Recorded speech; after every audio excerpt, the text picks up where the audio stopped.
Quick 25ಗೆ ಸ್ವಾಗತ. ನಾನು ಮಾಲ್ತೇಶ್. ಈ ಕ್ಷಣದ ಟಾಪ್ 25 ಸುದ್ದಿನ ಬನ್ನಿ ಕ್ವಿಕ್ ಆಗಿ ನೋಡ್ಕೊಂಬರೋಣ.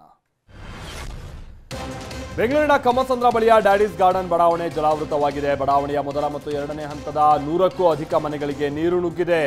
ಮನೆಗಳಿಗೆ ನೀರು ನುಗ್ಗಿರುವಂತಹ ಪರಿಣಾಮವಾಗಿ ಕಾರು, ಬೈಕ್ಗಳು ಮಳೆ ನೀರಿನಲ್ಲಿ ಮುಳುಗೋಬಿಟ್ಟಿವೆ. ತಹಶೀಲ್ದಾರ್ ಹಾಗೆ ನಗರಸಭೆ ಕಮಿಷನರ್ ವಿರುದ್ಧ ಸ್ಥಳೀಯರು ಆಕ್ರೋಶ ಹೊರಹಾಕಿದ್ದಾರೆ. ಮಳೆ ಅಬ್ಬರಕ್ಕೆ 2 ಕಾರುಗಳು ಮ್ಯಾನ್ ಹೋಲ್ಗೆ ಬಿದ್ದಿರುವ ಘಟನೆ ಬೆಂಗಳೂರಿನ ಸಿಲ್ಕ್ ಬೋರ್ಡ್ ಸಿಗ್ನಲ್ ಬಳಿ ನಡೆದಿದೆ. ರಸ್ತೆ ತುಂಬಾ ಮಳೆ ನೀರು ನಿಂತಿದ್ದಕ್ಕೆ ಮ್ಯಾನ್ ಹೋಲ್ ಓಪನ್ ಆಗಿತ್ತು. ಸ್ಥಳೀಯರು 2 ಕಾರ್ನಲ್ಲಿದ್ದಂಥವರ ರಕ್ಷಣೆಯನ್ನ ಮಾಡಿದ್ದಾರೆ. ಯಲಹಂಕದ ಹಲವೆಡೆ ರಸ್ತೆ, ಅಪಾರ್ಟ್ಮೆಂಟ್ಗಳಿಗೆ ಮಳೆ ನೀರು ನುಗ್ಗಿದೆ. ರಸ್ತೆಗಳು ಜಲಾವೃತಗೊಂಡು ಅವಾಂತರ ಸೃಷ್ಟಿಯಾಗಿದೆ. ವಿಲ್ಲಾ ಹಾಗೆ ಅಪಾರ್ಟ್ಮೆಂಟ್ ನಿವಾಸಿಗಳು ಸಂಕಷ್ಟಕ್ಕೆ ಸಿಕ್ಕಾಕೊಂಡಿದ್ದಾರೆ. ರಾಜಕಾಲುವೆಗಳು ಅವ್ಯವಸ್ಥೆಯಿಂದಾಗಿ ರಸ್ತೆಗಳಿಗೆ ಚರಂಡಿ ನೀರು ನುಗ್ಗಿದೆ. ಈ ಹಿಂದೆ ಯಲಹಂಕ ನಾರ್ತ್ ವುಡ್ ವಿಲ್ಲಾಗಳಿಗೆ ನೀರು ನುಗ್ಗಿ ದೊಡ್ಡ ಅವಾಂತರ ಸಂಭವಿಸಿತ್ತು. ಭಾರೀ ಮಳೆಗೆ ಕಾಂಪೌಂಡ್ ಮೇಲೆ ಬೃಹತ್ ಮರ ಬಿದ್ದಿರುವ ಘಟನೆ ಬೆಂಗಳೂರಿನ ತರಳಬಾಳು ಬಳಿ ನಡೆದಿದೆ. ಅದೃಷ್ಟವಶಾತ್ ಯಾವುದೇ ಪ್ರಾಣಹಾನಿ ಸಂಭವಿಸಿಲ್ಲ. ಮರ ಬಿದ್ದ ಪರಿಣಾಮ ವಾಹನಗಳ ಸಂಚಾರದಲ್ಲಿ ವ್ಯತ್ಯಯ ಉಂಟಾಗಿದೆ. ಬೆಂಗಳೂರಿನಲ್ಲಿ ಮರದ ಕೊಂಬೆ ಬಿದ್ದು 6 ಜನ ಗಾಯಗೊಂಡಿದ್ದಾರೆ. ಮಾರುತಿ ಸೇವಾನಗರದಲ್ಲಿ ಘಟನೆ ನಡೆದಿದೆ. ಮರ ಬಿದ್ದ ಹೊಡೆತಕ್ಕೆ ಶಾಲಾ ಮಕ್ಕಳು ಸೇರಿದ ಹಾಗೆ 6 ಮಂದಿ ಗಾಯಗೊಂಡಿದ್ದಾರೆ.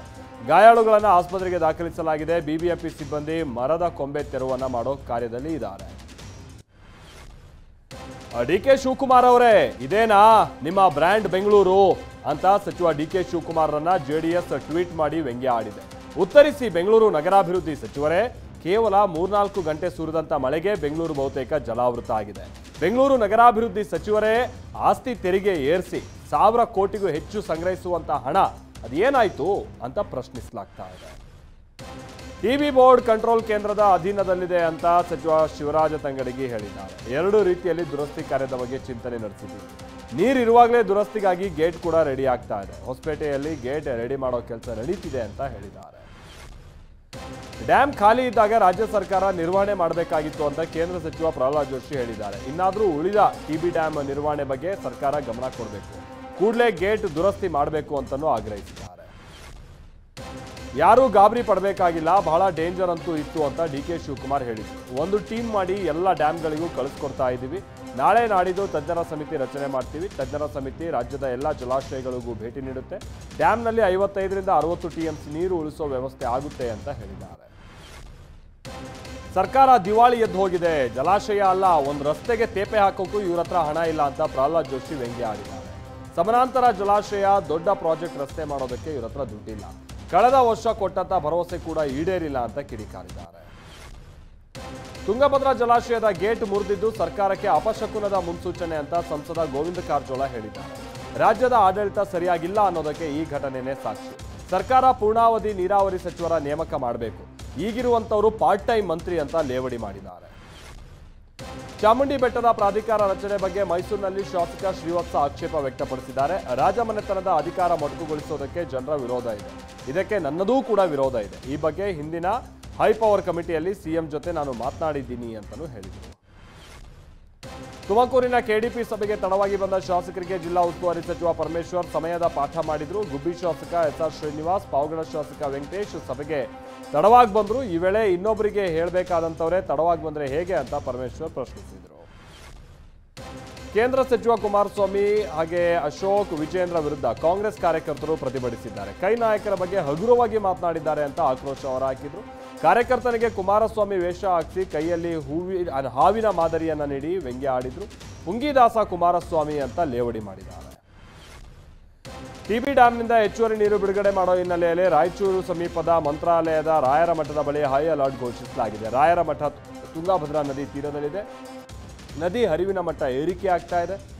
ನದಿ ಬಳಿ ಪೊಲೀಸರು, ಮಂತ್ರಾಲಯ ಮಠದ ಸೆಕ್ಯೂರಿಟಿ ಸಿಬ್ಬಂದಿಯನ್ನ ನಿಯೋಜನೆ ಮಾಡಲಾಗಿದೆ. ಗುಲ್ಬರ್ಗಾ ವಿವಿ ಘಟಿಕೋತ್ಸವದಲ್ಲಿ ಗೊಂದಲದ ವಾತಾವರಣ ಸೃಷ್ಟಿಯಾಗಿದೆ. MA ಇಂಗ್ಲಿಷ್ ವಿದ್ಯಾರ್ಥಿನಿ ರೋಶಿನಿಗೆ ಚಿನ್ನದ ಪದಕ ಬಂದಿರೋದಾಗಿ ಪತ್ರ ಬಂದಿತ್ತಂತೆ. ಆದ್ರೆ ಇವತ್ತು ಪಟ್ಟಿಯಲ್ಲಿ ರೋಶಿನಿಯವರ ಹೆಸರೇ ಇರಲಿಲ್ಲ. ಹೀಗಾಗಿ ರೋಶಿನಿ ರಾಜ್ಯಪಾಲರಿಗೆ ಪ್ರಶ್ನೆ ಕೇಳೋಕೆ ಯತ್ನಿಸಿದ್ರು. ಸ್ಟೇಫಂಡ್ ಹೆಚ್ಚಿಸುವಂತೆ ಆಗ್ರಹಿಸಿ ಸರ್ಕಾರಿ ವೈದ್ಯಕೀಯ ವಿದ್ಯಾರ್ಥಿಗಳು ಪ್ರತಿಭಟನೆ ನಡೆಸ್ತಾ ಇದ್ದಾರೆ. ಬೆಂಗಳೂರಿನ ಫ್ರೀಡಂ ಪಾರ್ಕ್ನಲ್ಲಿ ಧರಣಿ ಕೂತಿದ್ದಾರೆ. ಹೀಗಾಗಿ ರಾಜ್ಯಾದ್ಯಂತ ಸರ್ಕಾರಿ ಆಸ್ಪತ್ರೆ ಹಾಗೆ OPD ಸೇವೆಯಲ್ಲಿ ವ್ಯತ್ಯಯ ಉಂಟಾಗಿದೆ. ಒಳರೋಗಿಗಳಿಗೆ ಚಿಕಿತ್ಸೆ ಮತ್ತು ತುರ್ತು ಸೇವೆ ಮಾತ್ರ ಲಭ್ಯ ಇದೆ. ಕೋಲ್ಕತ್ತಾದಲ್ಲಿ ವೈದ್ಯ ವಿದ್ಯಾರ್ಥಿನಿ ಅತ್ಯಾಚಾರ ಕೊಲೆ ಖಂಡಿಸಿ ದೆಹಲಿಯಲ್ಲಿ ಪ್ರತಿಭಟನೆ ನಡೆಸಲಾಯಿತು. ದೆಹಲಿಯ ಏಮ್ಸ್ ಆಸ್ಪತ್ರೆ ವಿದ್ಯಾರ್ಥಿಗಳು ಆಕ್ರೋಶ ಹೊರಹಾಕಿದ್ದಾರೆ. ದೆಹಲಿ, ಕೋಲ್ಕತ್ತಾ, ಪಾಟ್ನಾ, ಮುಂಬೈನಲ್ಲಿ ವಿದ್ಯಾರ್ಥಿಗಳು ಧರಣಿ ನಡೆಸಿದ್ದಾರೆ. ಹಿಂಡನ್ಬರ್ಗ್ ಆರೋಪಕ್ಕೆ ಸೆಬಿ ಅಧ್ಯಕ್ಷೆ ಮಾಧವಿ ಪುರಿ ಪತಿ ಧವಲ್ ಭುಜ್ ಜಂಟಿ ಸ್ಪಷ್ಟನೆಯನ್ನ ಕೊಟ್ಟಿದ್ದಾರೆ. 2015ರಲ್ಲಿ ಮಾಡಿದ ಹೂಡಿಕೆ ಬಗ್ಗೆ ವರದಿ ಮಾಡಿದ್ದಾರೆ.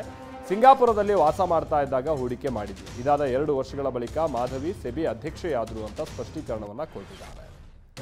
ಹಿಂಡನ್ಬರ್ಗ್ ವರದಿ ಬೆನ್ನಲ್ಲೇ ಅದಾನಿ ಷೇರು ಶೇಕಡ 7ರಷ್ಟು ಕುಸಿತ ಕಂಡಿದೆ. ಹೂಡಿಕೆದಾರರಿಗೆ 53,000 ಕೋಟಿ ರೂಪಾಯಿ ಅಷ್ಟು ನಷ್ಟ ಆಗಿದೆ. ಅದಾನಿ 10 ಷೇರುಗಳ ಮೌಲ್ಯ 16,70,000 ಕೋಟಿಗೆ ಇಳಿಕೆ ಆಗಿದೆ. ಅದಾನಿ ಗ್ರೂಪ್ ಆರಂಭದ ಕುಸಿತದ ಬಳಿಕ ತುಸು ಚೇತರಿಕೆ ಕಂಡಿದೆ. ಬಿಹಾರದ ಜೈನಾಬಾದ್ನಲ್ಲಿ ಕಾಲ್ತುಳಿತಕ್ಕೆ 7 ಭಕ್ತರು ಬಲಿಯಾಗಿದ್ದಾರೆ. ಇನ್ನು ಭಾನುವಾರ ಸಿದ್ದೇಶ್ವರ ಧಾಮದಲ್ಲಿ ದುರಂತ ಸಂಭವಿಸಿದೆ. ಭಕ್ತರು ಶ್ರಾವಣದ 4ನೇ ಸೋಮವಾರದಂದು ಜಲಾಭಿಷೇಕಕ್ಕೆ ಅಂತ ಬಂದಿದ್ರು. ಮೆಟ್ಟಿಲುಗಳನ್ನು ಹತ್ತುವಾಗ ಭಕ್ತರ ನಡುವೆ ಗದ್ದಲ ಉಂಟಾಗಿದೆ. ತಳ್ಳಾಟ ನೂಕಾಟದ ವೇಳೆ ಕಾಲ್ತುಳಿತಕ್ಕೆ 7 ಮಂದಿ ಪ್ರಾಣ ಬಿಟ್ಟಿದ್ದಾರೆ.